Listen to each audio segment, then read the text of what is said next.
Ellie, please, come home. We can fix this. Fix this? You broke it the moment you touched her. My name is Eleanor Hayes. The video you just watched was only a glimpse of what happened at that fateful gala, the night when my past and present collided right before my eyes. 2 years ago, I lost everything. 15 years of marriage, my reputation, and my faith in myself.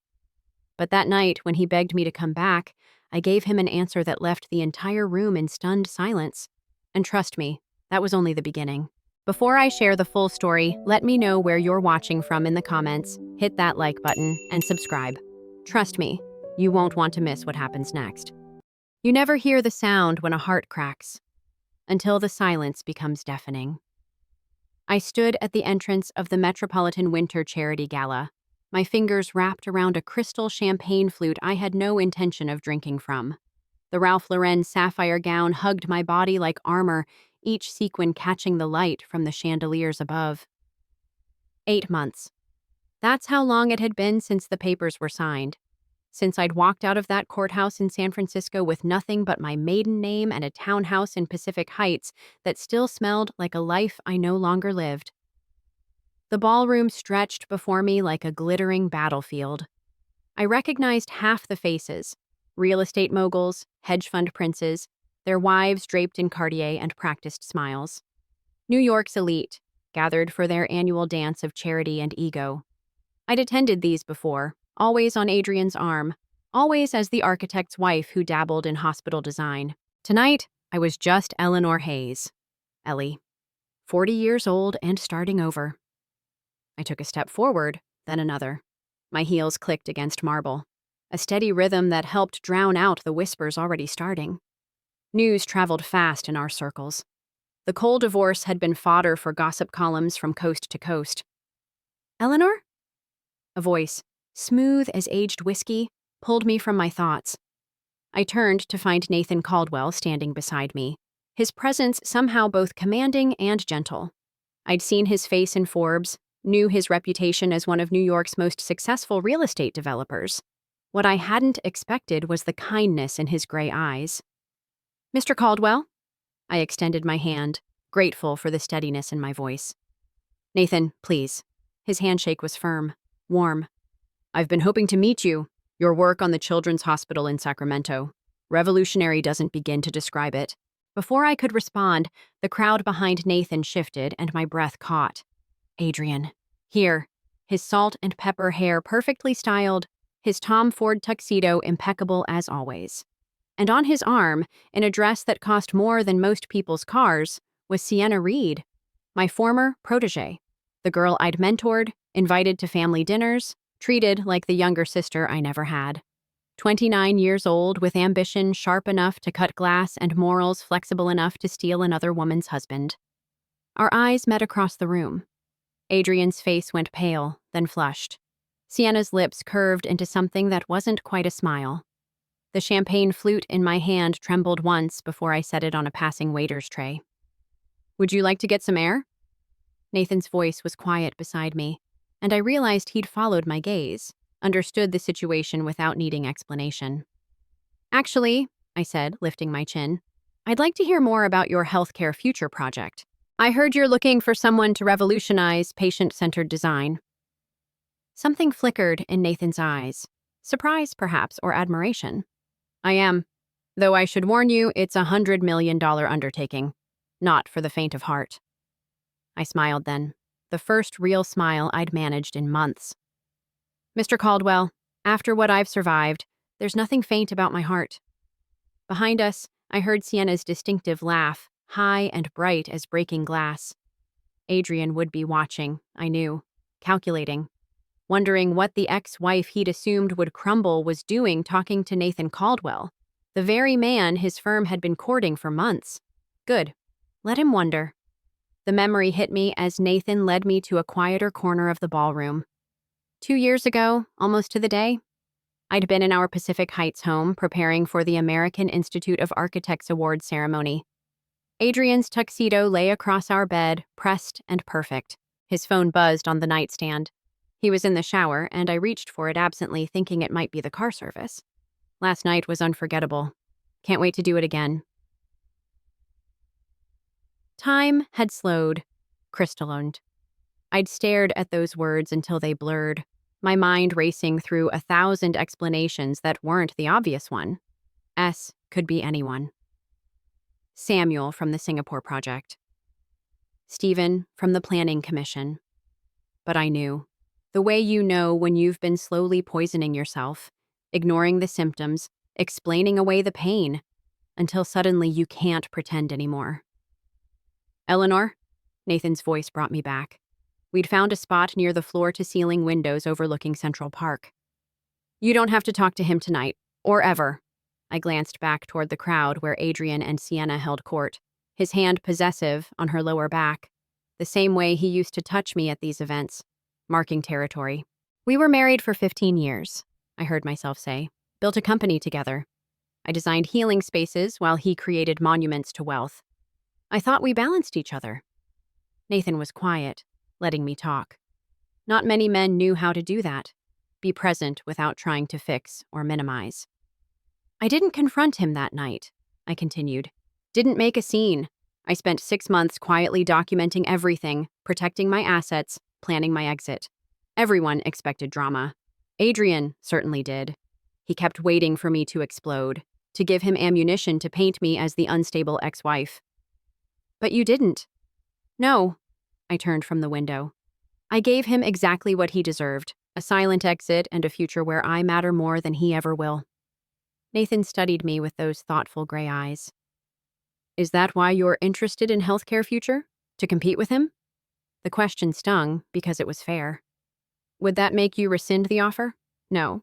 He smiled slightly. But I'd want to make sure you understand what you're signing up for. This isn't just about design. It's about changing how America thinks about healing spaces. It's about art therapy integrated with architecture, about green building that actually improves patient outcomes. It's about creating spaces where broken people can become whole again. The words came out barely above a whisper. Nathan went still. Then, quietly, you understand. I did. God, I did. Because 10 years ago, I'd lost a baby at 14 weeks, spent 3 days in a hospital room with beige walls and fluorescent lights, listening to Adrian take business calls in the hallway because life had to go on. I'd designed my first healing garden after that, a space where grief could exist alongside hope. Adrian had called it a waste of square footage. There's something else you should know, Nathan said. Your ex-husband's firm has been pursuing this project aggressively. If you come on board, you'll be in direct competition. I thought of Sienna's smirk, of Adrian's casual cruelty, of 15 years dissolved by a text message I was never meant to see. Perfect, I said. 3 weeks later, I stood in Nathan's Manhattan office, overlooking the city that never slept. Blueprints covered every surface, my preliminary designs for what would become the most innovative medical complex in the country. My hand moved across the paper, sketching curves where others would put corners, adding gardens where traditional architecture demanded parking. You're suggesting we eliminate 40% of the parking structure? Nathan's CFO, Marcus, looked skeptical. I'm suggesting we create a healing environment from the moment someone arrives, I corrected. Valet services, smaller satellite lots connected by green walkways. The space we save goes to meditation gardens and outdoor therapy areas. That's expensive, I know. I met his gaze steadily. But what's the cost of a patient who doesn't heal? Of families who can't find peace? Of staff burnout because they work in soulless boxes? Nathan leaned back in his chair, watching the exchange with interest. He'd been like this since I'd arrived in New York, observant, supportive, but letting me fight my own battles. Show me the numbers, Marcus said finally. I pulled out my tablet. 3 weeks of 18-hour days condensed into spreadsheets and projections. Based on studies from my Sacramento project, patient satisfaction increases 30% in biophilic environments. Recovery times decrease by an average of 2 days. Staff retention improves by... My phone buzzed. Adrian's name flashed on the screen. The third call today. I declined it and continued. Staff retention improves by 25%. Insurance companies are starting to recognize the correlation between environment and outcomes. We're not just building a hospital. We're creating a new model for healthcare. Marcus exchanged glances with the other board members. It's ambitious. Yes, I agreed. It is. The meeting continued for another hour. By the end, I'd secured preliminary approval and a working budget that made my head spin. As the board members filed out, Nathan remained. You know he's going to find out, he said quietly. I didn't need to ask who he was. Adrian already knows. That's why he's calling. And Sienna? I smiled grimly. Sienna underestimated me once. She won't make that mistake again. Nathan moved to the window, hands in his pockets. I should tell you something. I didn't seek you out just because of your work, though it is extraordinary. I've been following your career for years. That AIDS hospice you designed in the 90s when everyone else was still afraid to take those projects? The refugee clinic in Thailand? You've consistently chosen healing over profit. Adrian said that was my weakness. Adrian's an idiot. The words hung between us, stark and honest. I laughed, surprising myself with the sound. Can I ask you something? I moved to stand beside him at the window. Why healthcare? You could build anything. Luxury hotels, corporate towers. Why this? Nathan was quiet for a moment.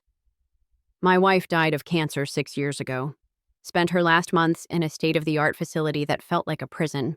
All the best equipment, none of the humanity. I held her hand while she stared at drop ceilings and listened to ventilation systems. She deserved beauty in those final days. They all do. My hand moved without conscious thought, covering his where it rested on the windowsill. I'm sorry. Don't be. Lisa would have loved this project, would have loved... He stopped, cleared his throat. She would have understood what you're trying to build. That evening, I moved into my new Manhattan apartment, a sleek space on the Upper East Side that Nathan's assistant had helped me find. As I unpacked boxes, my phone rang again. This time, I answered.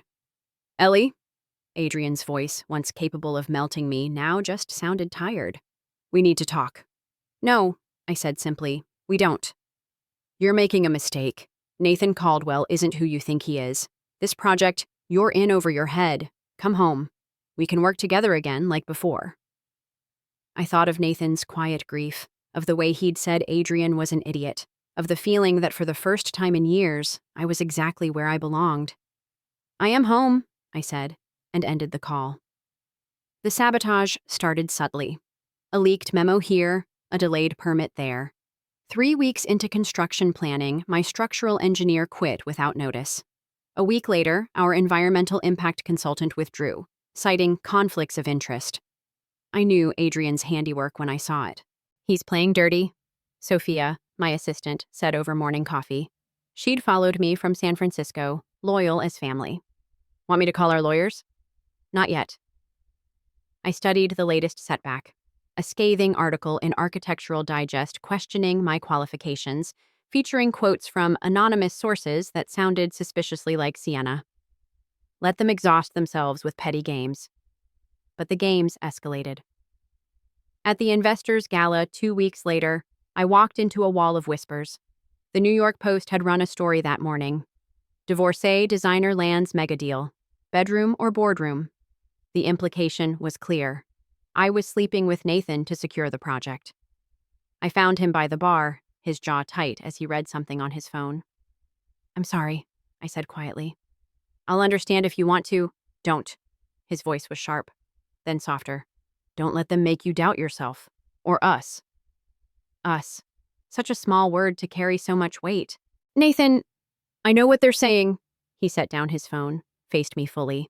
I also know that you've worked 18-hour days since you arrived. That your designs have made my board weep, actually weep, with their beauty. That you're the most talented architect I've ever met, and I'm honored to work with you. Just work? The question slipped out before I could stop it. His eyes softened. Ellie, well, isn't this cozy? We turned to find Sienna approaching, resplendent in crimson Valentino. Adrian lurked behind her, uncomfortable in a way I'd never seen him. Sienna, I kept my voice neutral. Adrian. Saw the article, Sienna purred. Such a shame when professional lines get blurred. Yes, I agreed. Like when an intern sleeps with her mentor's husband. That kind of blurring? Color drained from her face. Adrian stepped forward. Ellie, did you think I didn't know? I kept my voice conversational, aware of the crowd pretending not to watch. That I didn't see the hotel charges on the company card? The late-night meetings that somehow required overnight stays? I documented everything, Sienna. Every receipt, every text, every lie. You wouldn't I? I smiled. I'm not the same woman who left San Francisco. Push me again, and you'll find out exactly who I've become. Nathan's hand settled on my lower back, warm and steady. I believe you were leaving, he said to them, his tone making it clear this wasn't a suggestion. They retreated, but not before I caught the fear in Sienna's eyes. Good. She should be afraid.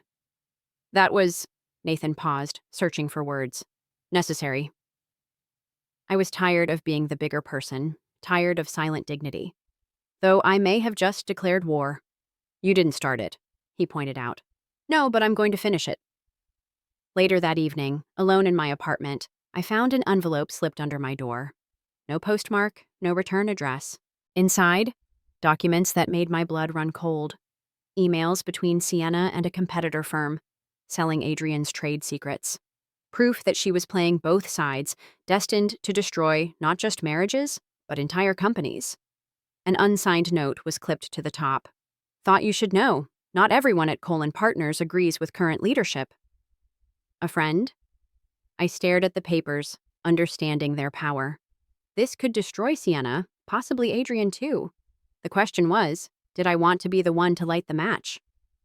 My phone buzzed. Nathan. Dinner tomorrow? We should talk strategy, and maybe about things that have nothing to do with work. Despite everything, I smiled. Then I locked the documents in my safe. Tomorrow, I'd decide what kind of person I wanted to be. Tonight, I just wanted to imagine a future where betrayal didn't dictate every move. The Winter Solstice Gala lived up to its name, a glittering celebration of the year's real estate triumphs held in the Rainbow Room, 65 floors above Manhattan. I arrived on Nathan's arm, wearing Oscar de la Renta midnight blue that made me feel like armor disguised as silk. You're sure about this? Nathan murmured as we entered. They expect me to hide, I replied. To play the wounded ex-wife. I'm done meeting expectations. The room buzzed with the city's power players. I recognized titans of industry, political figures, old money mixing with new. And there, holding court near the windows, Adrian and Sienna. Eleanor, Nathan.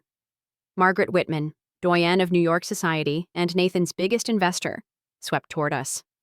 I've been dying to meet the woman who's revolutionizing healthcare design. That therapy garden concept, brilliant.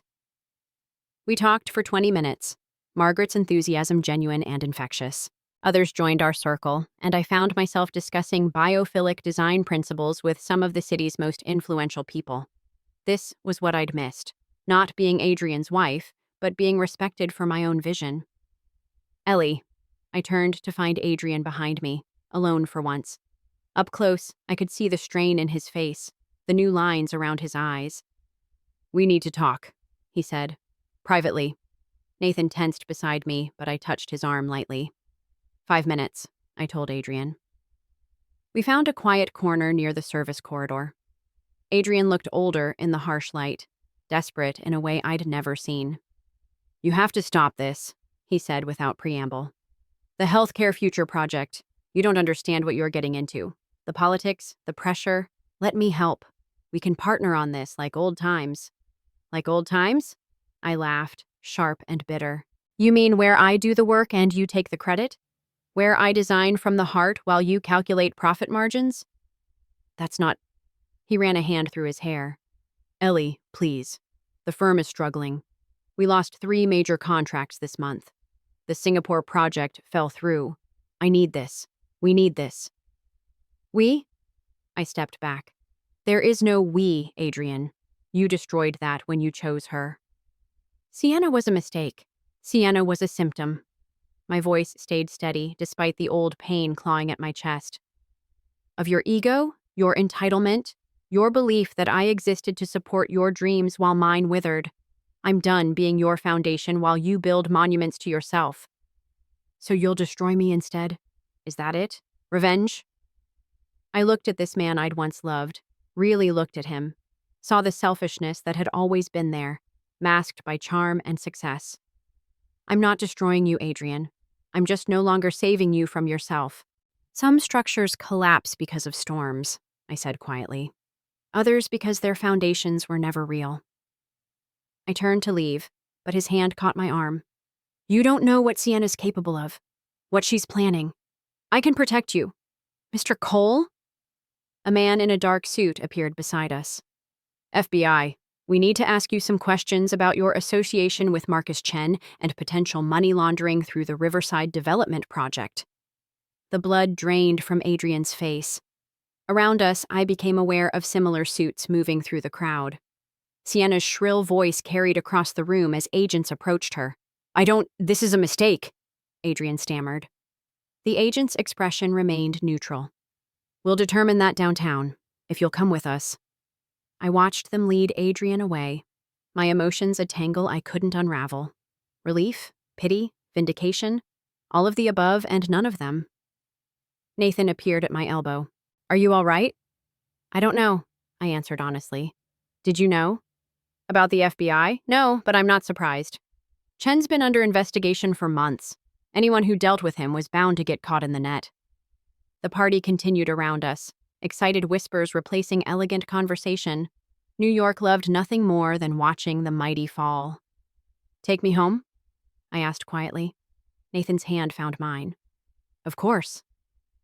As we waited for the elevator, I caught a glimpse of Sienna being escorted out, her perfect composure finally cracked. She looked young, scared, out of her depth. For a moment, I almost felt sorry for her. The moment passed. The call came at 3 a.m, 2 days after the gala.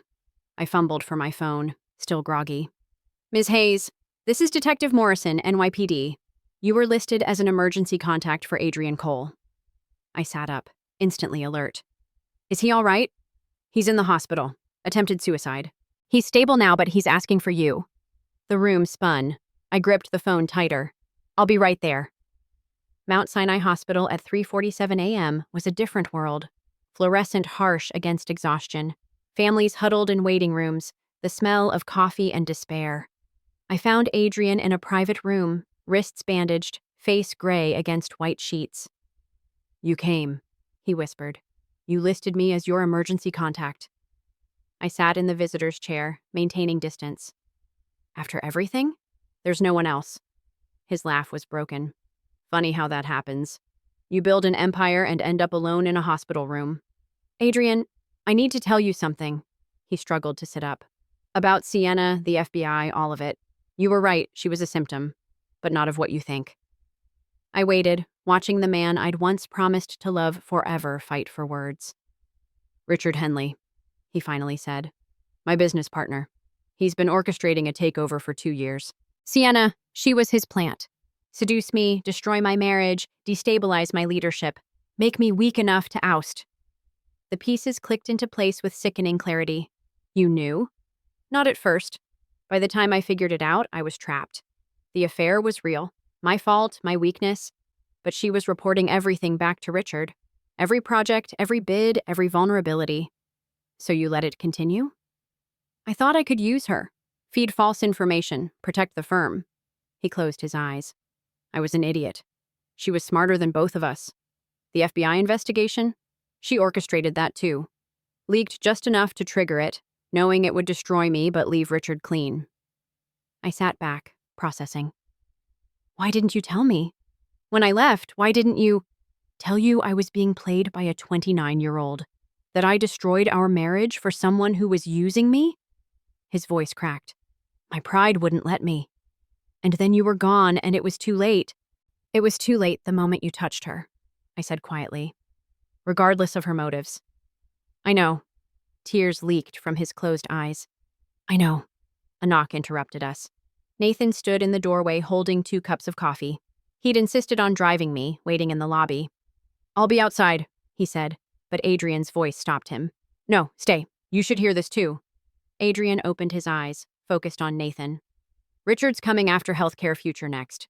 He knows Ellie's involved, sees it as another way to hurt me. He's already got investors lined up to challenge your funding. Nathan's expression didn't change. Let him try. You don't understand.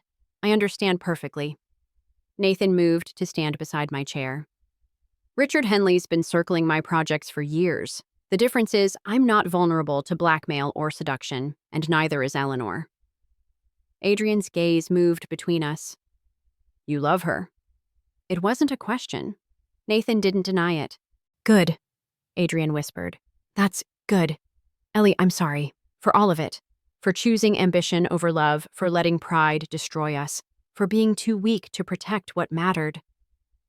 I stood, needing distance from the raw pain in his voice. Get help, Adrian. Real help. Not for me, not for the firm, but for yourself. The firm's gone anyway. Richard will have it by month's end. Then build something new, I said. Something true this time. As we left, I heard him whisper, I'm sorry, Ellie. God, I'm so sorry. In the elevator, Nathan's hand found mine. You okay? I don't know, I admitted. He was many things, but I never thought him capable of this. Desperation makes people do desperate things. Speaking from experience? He squeezed my hand gently. After Lisa died, there were nights I stood on my balcony wondering if falling would hurt less than staying. What stopped you? The sunrise, he said simply. It always came, even when I was sure the darkness would last forever. 6 weeks later, the Crystal Ballroom at the Plaza hosted the official launch of Healthcare Future. My designs dominated the presentation screens. Gardens that seemed to breathe, spaces that invited healing, architecture that honored both body and soul. Ladies and gentlemen, Nathan addressed the packed room. Tonight, we're not just unveiling a project. We're launching a revolution in how America approaches healthcare design. Applause thundered through the space. I stood beside him, no longer the architect's wife, but the lead designer of a $100 million undertaking. The months of work, of fighting through sabotage and scandal, had led to this moment. I want to introduce the visionary behind these designs, Nathan continued. Eleanor Hayes has taken everything we thought we knew about medical facilities and reimagined it. She's created spaces where hope lives alongside healing, where beauty is considered as essential as technology. Ladies and gentlemen, Eleanor Hayes. I stepped to the microphone, looking out at faces that had once whispered about my divorce, my opportunistic relationship with Nathan, my qualifications. Now they leaned forward, eager to hear my vision. 2 years ago, I began. I stood in a hospital room watching someone I loved face death surrounded by beige walls and fluorescent lights. I promised myself that no one should have to heal or grieve in spaces that don't honor the human spirit. I talked about biophilic design, about studies showing how natural light reduced medication needs, how garden views accelerated recovery. I showed them virtual walks through therapy gardens, meditation spaces, family areas designed for both privacy and community. We're not just building a medical center, I concluded. We're creating a template for healing spaces nationwide. This is just the beginning. The applause was genuine this time, enthusiastic. As I stepped back, I saw him, Adrian, thin but standing straight, in a simple suit rather than his usual designer wear. Our eyes met across the room. He raised his glass slightly, a gesture of acknowledgement, perhaps even pride, then slipped quietly toward the exit. Let him go, Nathan murmured beside me. But I was already moving, catching Adrian near the coat check. You came, I said. Couldn't miss your triumph. His smile was sad, but genuine. You were magnificent up there. You always were. I was just too blind to see it. Adrian, I'm leaving New York, he interrupted. Selling the townhouse, what's left of my stake in the firm. Moving to Vermont, if you can believe it. Bought a small practice, doing residential work. Simple houses for real families. That's unexpected. Turns out nearly dying clarifies your priorities. He pulled on his coat. I'm in therapy. Real therapy. Not the kind where you tell the therapist what they want to hear. Dr. Mills says I have narcissistic tendencies with attachment disorder.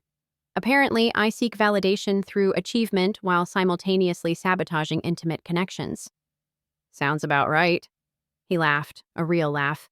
Yeah, it does. Ellie, I need to say this once, clearly. I'm sorry.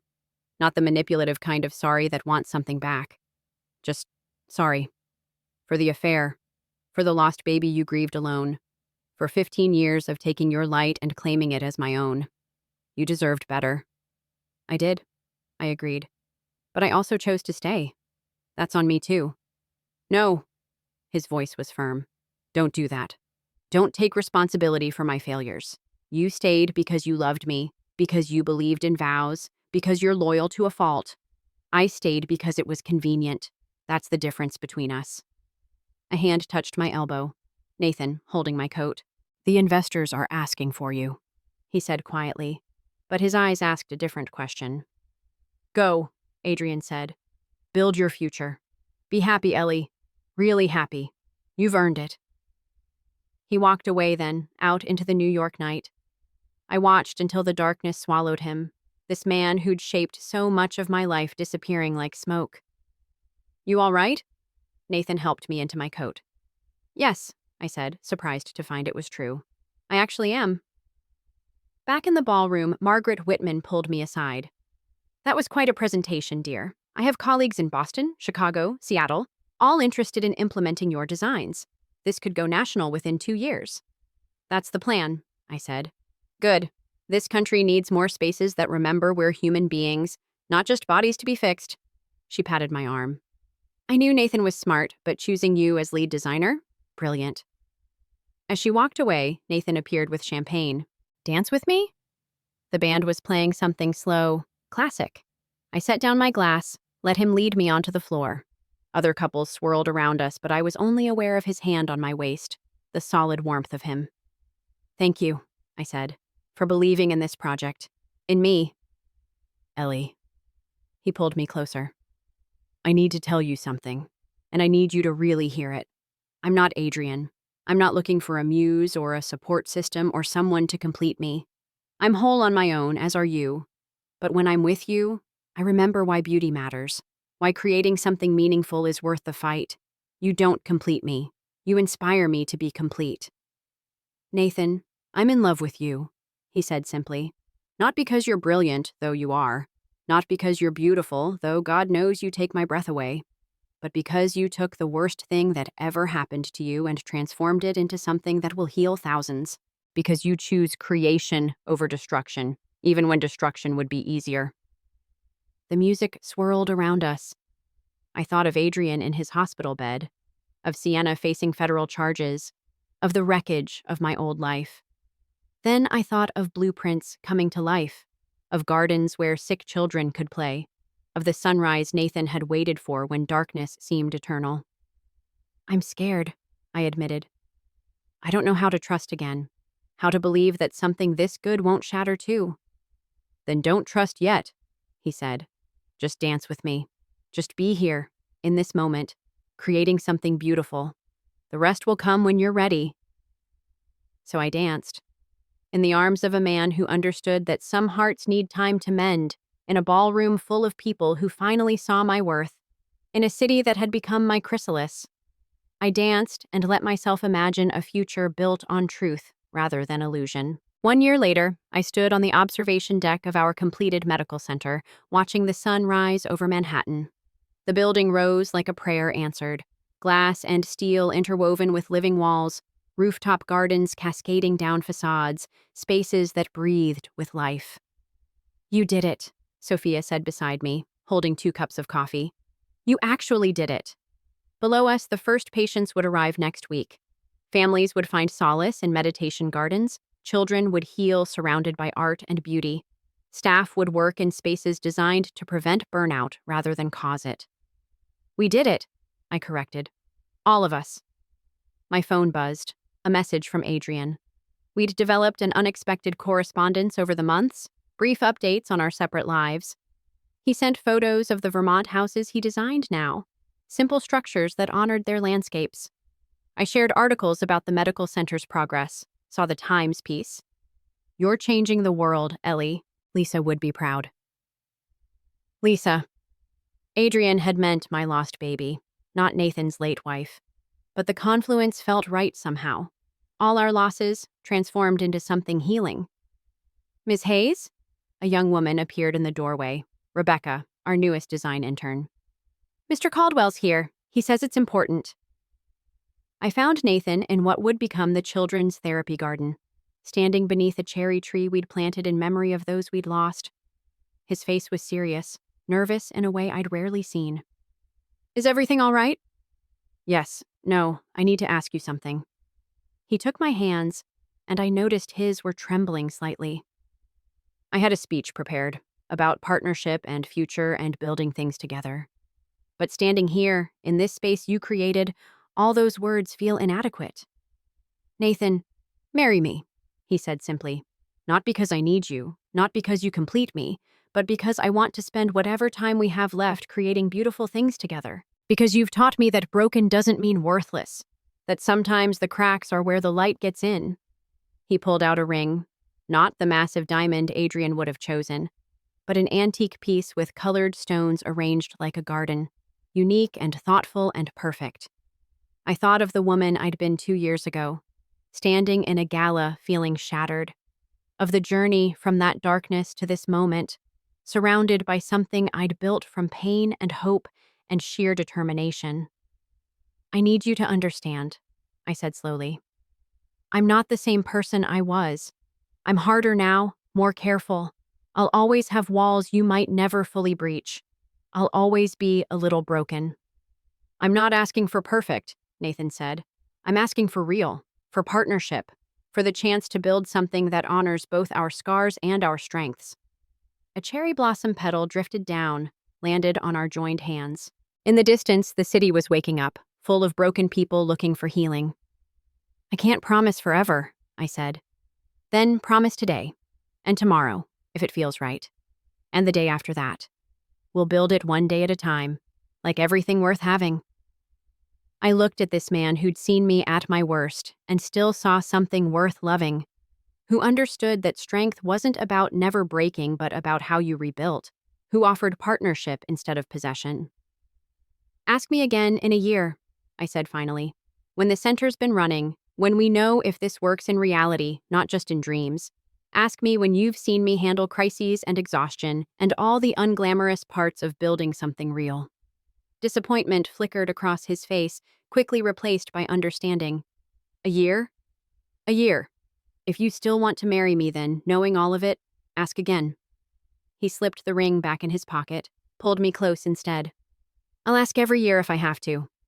You're worth the wait, Eleanor Hayes. We'll see, I said, but I was smiling. We'll see. 6 months later, the medical center had become everything we'd dreamed. Patients sent letters about how the gardens helped them heal, staff retention hit record highs, and medical schools sent students to study our integration of architecture and wellness. Richard Henley's attempted takeover had failed spectacularly. Without Adrian to manipulate or Sienna to deploy, his schemes crumbled. He'd fled to Dubai, leaving behind a web of financial crimes that would take years to untangle. Sienna had taken a plea deal, serving 18 months in minimum security. I'd received one letter from her, full of justifications and hollow apologies. I didn't respond. Some bridges were meant to stay burned. Adrian's Vermont practice thrived in its small way. He sent photos of homes built for real families, designs that prioritized warmth over wow factor. He was dating a local teacher, someone who'd never heard of his former reputation. She likes me for who I am now, he'd written. It's terrifying and wonderful. And Nathan? Nathan waited, as promised. He didn't pressure or persuade, just continued building alongside me. We created healing spaces by day and found our own healing in quiet dinners, long walks, conversations that lasted until dawn. On the anniversary of that morning in the cherry garden, I found him there again. This time, I spoke first. The ring, I said. Do you still have it? His eyes widened, then crinkled with joy. Always. Then ask me again, but know that I'm saying yes to partnership, not to being saved, to building something together, brick by brick, day by day, to love that honors both our pasts and our possibilities. He dropped to one knee among the cherry blossoms, pulled out the garden ring. Eleanor Hayes, brilliant architect of spaces and hearts, will you build a life with me? Not perfect, not without cracks, but real and strong and ours. Yes, I said, and meant it. Yes to all of it. To the beautiful and the broken, the carefully planned and the unexpected. Yes to building something that lasts. He slipped the ring on my finger, and I helped him to his feet. Around us, the medical center hummed with life. Patients healing, families hoping, staff working in spaces designed to nurture rather than diminish. I'd lost everything I thought I needed and found everything I actually did. I'd learned that sometimes destruction is just the first step of construction, that the strongest foundations are built on truth rather than appearances. The sun climbed higher, casting rainbow patterns through the glass walls we'd designed to capture light. Nathan's hand found mine, steady and sure. Somewhere in the building, a child laughed. A family found comfort. A broken person took the first step toward wholeness. Some stories don't end with revenge. They end with rebirth. With the understanding that we're all walking wounded, all searching for spaces, physical and emotional, where we can heal. They end with the choice to build rather than destroy, to create beauty from ashes, to believe that tomorrow's sunrise is worth waiting for. I stood in the garden I'd designed from my own grief, hand in hand with a man who understood that love wasn't about possession, but about choosing, again and again, to build something together. The city stretched endlessly around us, full of stories ending and beginning, full of people breaking and mending, full of possibilities I was finally brave enough to embrace. This wasn't the life I'd planned. It was the life I'd built from the ruins of that plan. And it was beautiful, not despite its imperfections, but because of them. Because every scar was a story, every crack a chance for light to enter, every ending just another beginning in disguise. In the cherry garden of a building designed to heal, I chose to believe in tomorrow. And that perhaps was the greatest reconstruction of all. Life will break you, but it also gives you the power to rebuild. Never let betrayal define you. Let it refine you. Start again, stronger, wiser, and unapologetically you. Because sometimes the end is just the blueprint for your greatest beginning.